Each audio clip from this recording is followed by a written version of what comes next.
If you've been dealing with tendon pain for weeks or even months, there's a good chance you've been given advice by your doctor or physio that's actually keeping you stuck. Far too often, people with tendon pain are told to rest, avoid painful movements, stop lifting heavy, or just wait for the pain to settle. While that advice might sound sensible for people who want to get back to building muscle and training hard, it doesn't solve the real problem. One of the biggest issues is that many healthcare professionals rarely work with people who push themselves hard in the gym or train to or close to failure several times a week.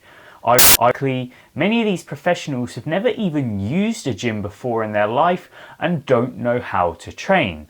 Their priority is reducing pain in day-to-day life, not helping someone return to high-performance strength training. Those are two very different goals and they require two very different approaches, and I learned that the hard way. I struggled with chronic tendinopathy in both of my knees for a significant period of time. Simply bending down to pick something up off the floor, getting out of a chair, or even just extending my leg would cause me pain every single day. I tried reducing the weights that I was using, and I even stopped training lower body altogether for an entire month, but nothing actually fixed the problem. If anything, every time I came back to the gym, the pain was exactly where I'd left it, or even worse. Fast forward to today and I'm able to train heavy, push sets to failure, and build muscle completely pain-free. In this video, I'm going to show you the exact 45-day process I use to rebuild my tendons, increase their load tolerance, and get back to training without giving up the gym. So let's touch on what it is that you shouldn't be doing if you want to get rid of your tendon pain. And to be clear, this doesn't just apply to your knees, but to all the tendons in your body. Our tendons have something that's called a load tolerance level. That means that your tendon is capable of handling certain levels of loads without being overstressed beyond its capabilities. Pushing marginally above this tolerance level is actually a good thing because it forces that tendon to adapt and become stronger over time. But push too far beyond that tolerance level and we can start to feel pain. This is our body's clever way of telling us that what you're doing right now is actually a bad idea, and if you continue, it might lead to something not so good happening. The problem you have is that when you consistently keep training above your tendon's tolerance level, perhaps chasing more weight to build muscle and hit new personal bests, the tendons will become inflamed, which over time can become chronic and start to cause you a lot of pain both in and out of the gym. Now, unlike muscular strains, which involve small micro tears to the muscle, tendon pain is typically caused by inflammation and irritation of the joint. That means that resting by taking time away from your training will nearly never be the most appropriate plan of action. When you take time off the gym to rest, all that happens is the load tolerance level of that tendon drops even more, and the loads that would have previously been manageable now lead to pain. You might find that with enough time, the pain you get outside of the gym does go away, but as soon as you return to training, that pain comes straight back and you've returned to square one. So instead, here's exactly what you need to do to get pain-free, back to building muscle and hitting new PBs. We know that the pain you're experiencing is due to training outside of your tendon's tolerance level. With that in mind, our next course of action needs to focus on gradually building up the strength of the affected joint step by step. The good news is that the process is straightforward and easy to follow, and I've done it myself and with clients multiple times with success. Here's what you need to do. Step 1. When training the specific joint, it's important to exercise through its full range of motion. Some physios probably those who don't hit the gym, recommend limiting range during tendon rehab. However, I believe that avoiding full range exercises prevents strengthening the joint across its entire capacity. Without this, once you get back to your training, the joint may lack the necessary strength and tolerance in the ranges you want to work within.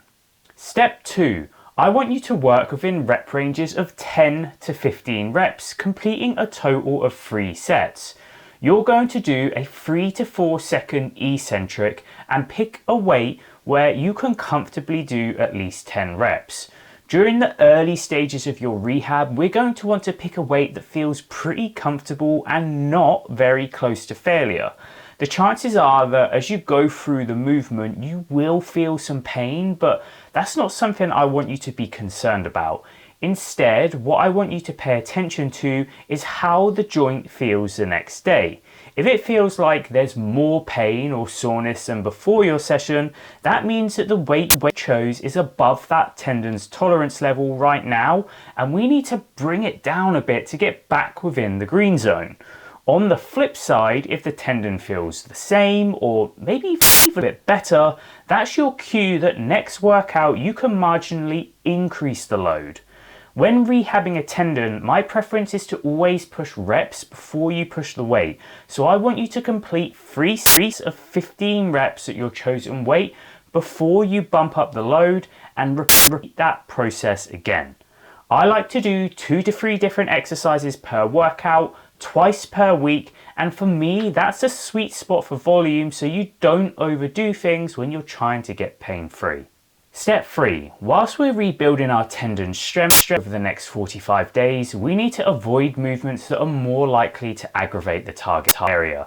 Explosive movement patterns such as running, jumping, throwing, and changing direction quickly will put significantly high levels of load through your joints and can quickly aggravate the tendon and slow down your rehab.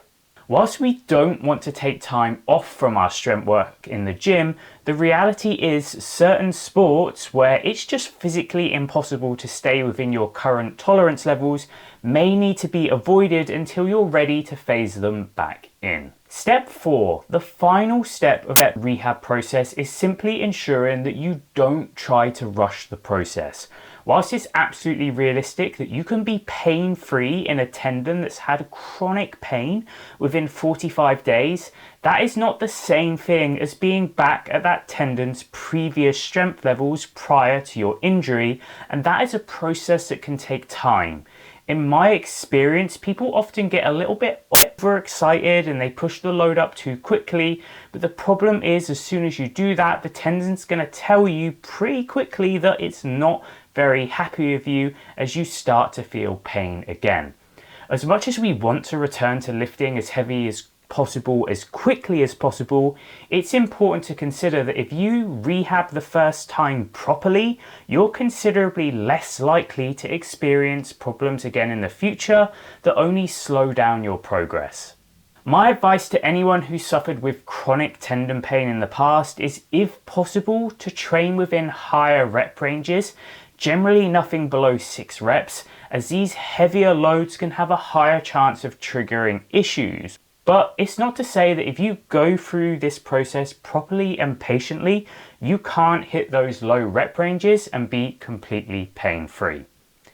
If you want to continue learning how to build muscle, to train smarter and create a strong, resilient physique that will serve you for decades, I share my best strategies every week within my email community.